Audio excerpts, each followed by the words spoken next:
Welcome to the new Tesla owner bootcamp. I'm so glad you're here because you're about to learn everything you need to know to go from how do I even turn this thing on to I can't believe I ever drove anything else in record time. Module 1 is called First Contact, and we're covering the absolute essentials. This is the stuff that will save you from standing in your driveway, looking confused on delivery day, or worse, calling your tech-savvy nephew for help. We're talking keys that aren't keys, starting a car with no start button, and emergency releases that you should definitely not use unless there's an actual emergency. So let's dive in. All right, so you just spent $40, $50, maybe $80,000 on a Tesla, and you're probably expecting to get, a key. Maybe one of those fancy key fobs that you can toss dramatically onto your kitchen counter. Yeah, Tesla has other ideas.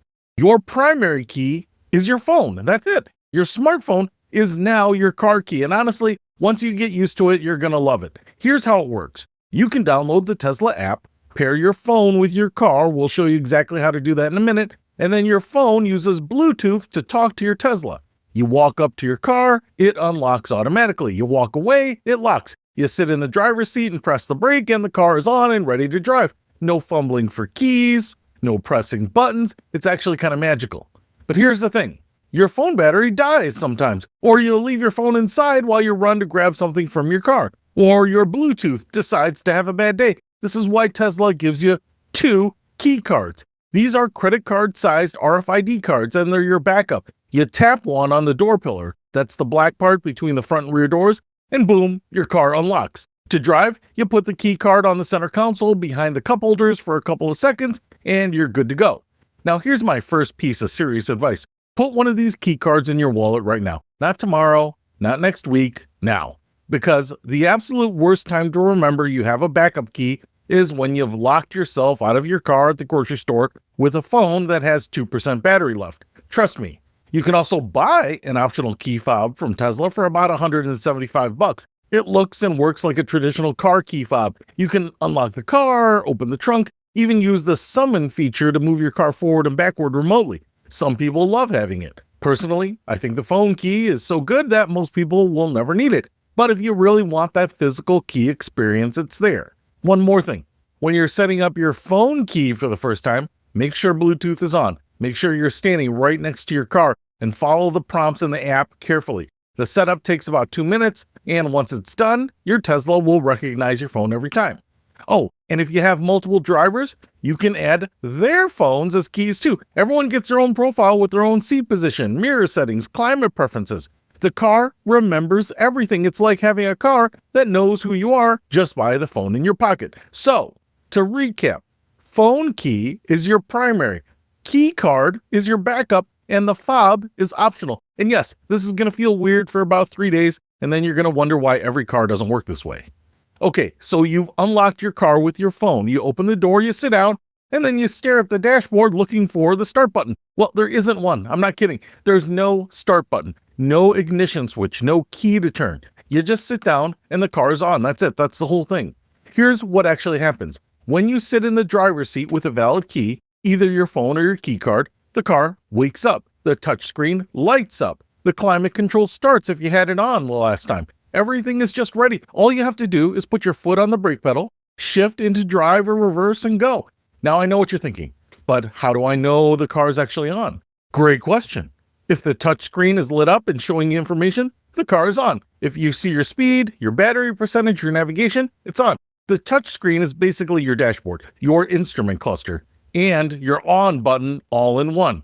And turning it off is even easier. You just put the car in park, open the door, and walk away. The car automatically locks itself after a few seconds, and it goes to sleep. No button to press, no key to remove, nothing to worry about. But what if I forget and leave the doors open? Don't worry, the car is smart.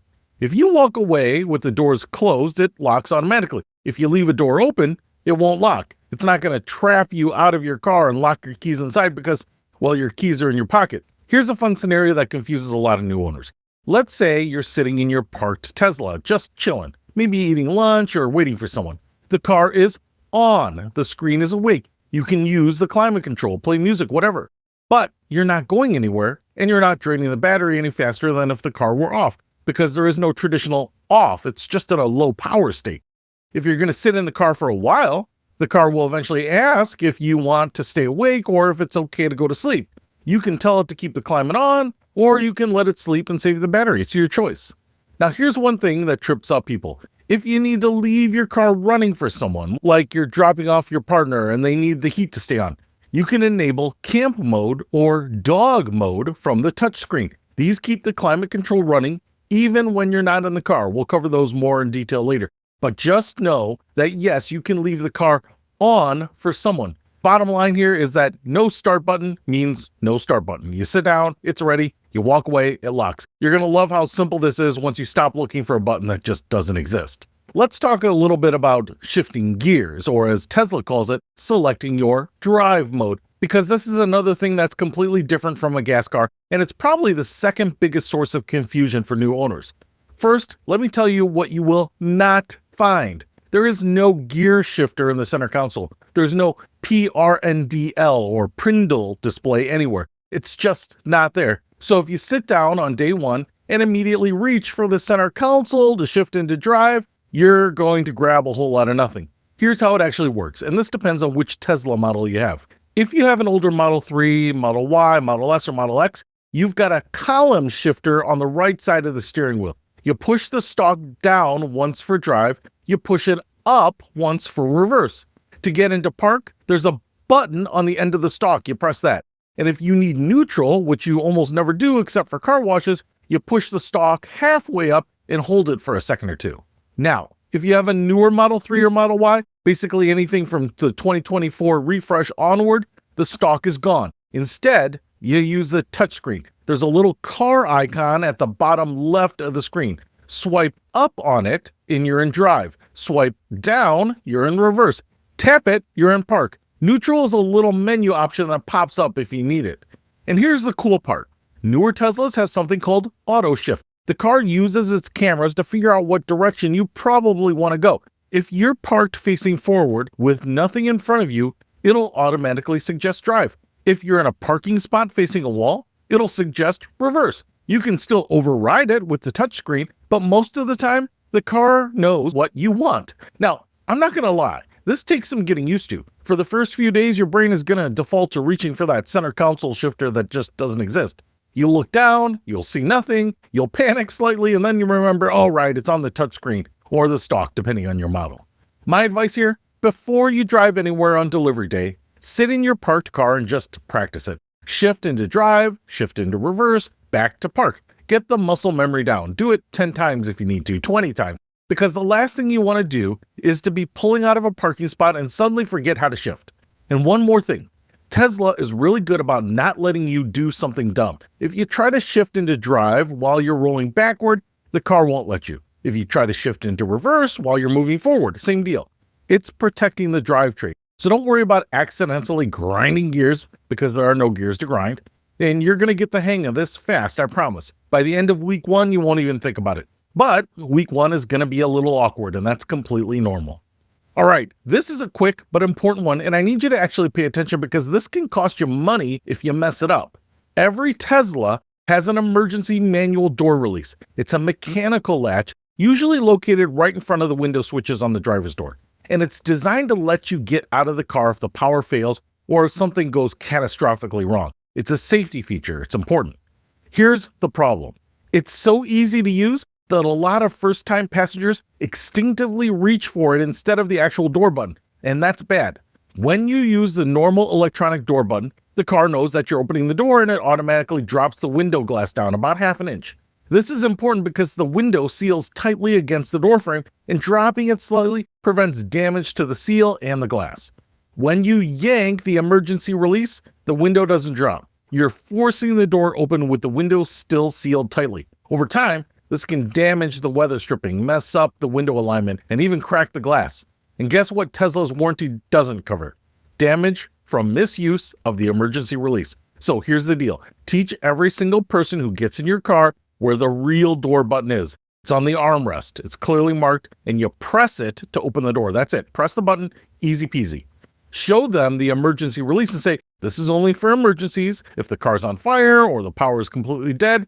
Otherwise, press the button, please. I know this seems obvious, but you'd be shocked how many people get into Tesla for the first time, go to get out, and instinctively pull the big, obvious mechanical handle because that's what every car they've ever been in has trained them to do.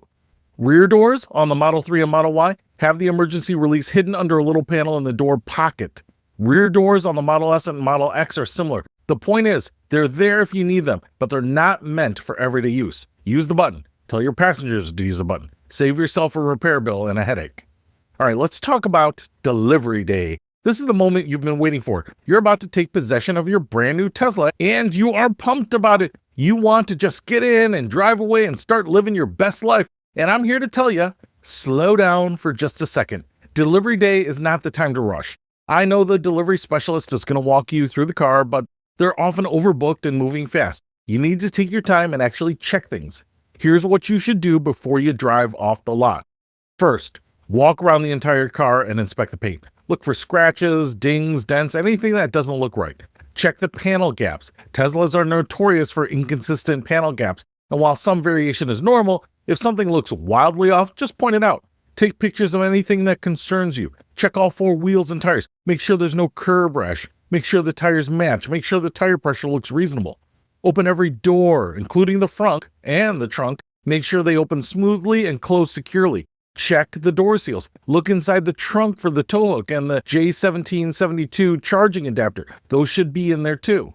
Get inside and check the interior. Look at the seats for any tears or stains. Check that all the seat belts are working. Make sure the touchscreen turns on and responds to your touch. Check that all the cameras work by going into the camera view on the screen. Test every window, roll them up and down, make sure they seal properly when they're closed. Turn on the climate control, make sure air is coming out of all the vents. And here's the big one, before you leave, connect to Wi-Fi if there's a network available, and let the car check for software updates. If there's an update available, install it before you drive away. You want to start with the latest software. Also, before you leave, set up your phone as a key if you haven't already. Make sure it works. Lock and unlock the car with your phone a few times to confirm everything is paired correctly. Ask the delivery specialist to show you how to open the charge port, how to plug in the charging cable, and how to open the frunk. These are things you'll need to know immediately. And here's my last piece of advice. If something is wrong, like actually wrong, not just a minor cosmetic thing, don't accept delivery. You have the right to refuse delivery if the car isn't up to standard. Tesla will fix the issues and reschedule you. I know that you're excited, but don't let excitement make you accept a car with problems that you're going to regret later. Most deliveries go smoothly. Most Teslas show up in perfect condition. But it's your job to verify that, not to just trust that everything is fine. Take your time, be thorough, ask questions if you need to, and don't feel pressured to rush. So, you've made it through delivery. The car is now yours. You're sitting in your driveway, feeling a mixture of excitement and mild panic because this thing is completely different from anything you've ever driven. Here's what you should do in your first 24 hours. First, and I'm serious about this, just sit in the car and explore it. Don't go anywhere. Just sit there with the car and park and play with the touchscreen. Open every menu, tap on every icon, swipe through the apps, find the settings, get familiar with where everything is. Set your home address in the navigation. This is important because the car uses your home location for a bunch of features, like automatically opening your garage door when you get home, or preconditioning the battery for your morning commute. While you're at it, if you have a garage with an opener, set up HomeLink. The car can control your garage door automatically. It's one of those features that seems like a small thing until you have it, and then you can never go back. Pair your phone for Bluetooth if you haven't already. This is separate from the phone key. This is for making calls and playing music. Go into the Bluetooth settings on the touchscreen, find your phone, pair it, and make sure you grant all the permissions for contacts and media. Now, plug your car in. Even if the battery is at 80%, plug it in. Get used to the routine of plugging it in when you get home. You'll want this to become automatic because the biggest mistake new EV owners make is forgetting to plug it in and then waking up the next morning with less range than you expected. While it's charging, open the Tesla app on your phone and explore that too. You can see your car's battery level, check if it's locked, precondition the climate, and even watch live video from the cameras if someone's near your car. The app is incredibly powerful and you're going to use it every day. Spend some time reading the owner's manual. I know, nobody reads the manuals, but Tesla's manual is actually pretty good and it's built into the car. Just go to the controls menu, tap on service, and you'll find the manual in there. You don't have to read the whole thing, but at least skim through it. And finally, here's something that nobody tells you. Sit in the car and just enjoy it. Turn on some music, turn on the seat heaters, mess with the ambient lighting if your model has it. just appreciate the fact that you own this thing now.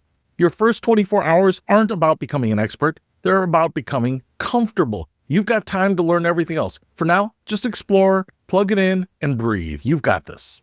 All right, that's module 1. You know how to get into your Tesla, how to turn it on or not turn it on because there's no button, how to shift, how not to break your doors, what to check for on delivery day, and what to do in your first 24 hours. I know it's a lot. I know it's different. But here's the thing. Every person who buys a Tesla goes through this exact same learning curve. So you are not alone in this.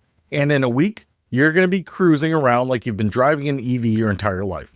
Next up in module 2, we're diving into the touchscreen. We're going to cover every button, every swipe, every setting, and we're going to make you an absolute pro at using that giant screen at the center of your dash. So I'll see you there.